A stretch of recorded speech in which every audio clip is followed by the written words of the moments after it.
तर नमस्कार मित्रांनो, आज आहे रविवार. मस्तपैकी सुंदर असं वातावरण आहे आणि या वातावरणामध्ये आपण चालू आज खेड भैरवनाथ, जिथं भैरवनाथाचं मंदिर आहे. खेड परदेशवाडी, तालुका इगतपुरी, जिल्हा नाशिक या ठिकाणी. तर इथं स्टँडपासून आहे ना आपल्याला मंदिर जवळजवळ खेड भैरव 2 किलोमीटर अंतरावर आहे. ते 2 किलोमीटर अंतर पार करून फायनली आपण पोचलो जन्नतमध्ये, म्हणजे खेड भैरवनाथ मंदिराच्या पाशी.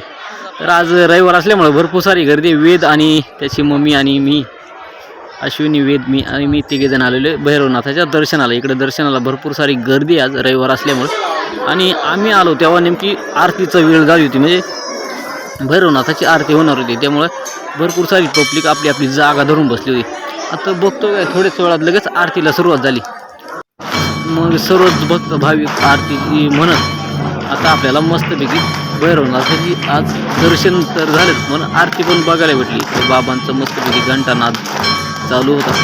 तर खूप छान असं मन प्रसन्न करणार हे खेड भैरवनाथाचं मंदिर. ही आहे भैरवनाथाची मूर्ती.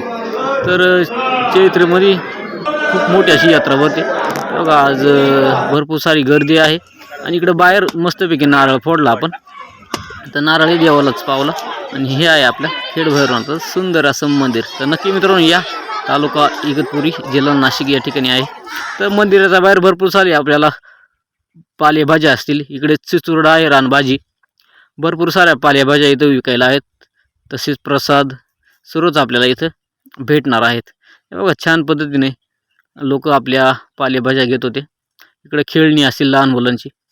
तर असा आपला आजचा सुंदर असा रविवारचा दिवस गेलेला आहे आणि छानपैकी आपण खेड भैरवनाथाचं दर्शन घेतलं आहे. कोण भैरवनाथाचं कोणी दर्शन घेतलेले, कोणी बघितलेले, नक्की कॉमेंट करून सांगा. चॅनलवर नवीन असाल चॅनलला सबस्क्राईब मात्र नक्की करा.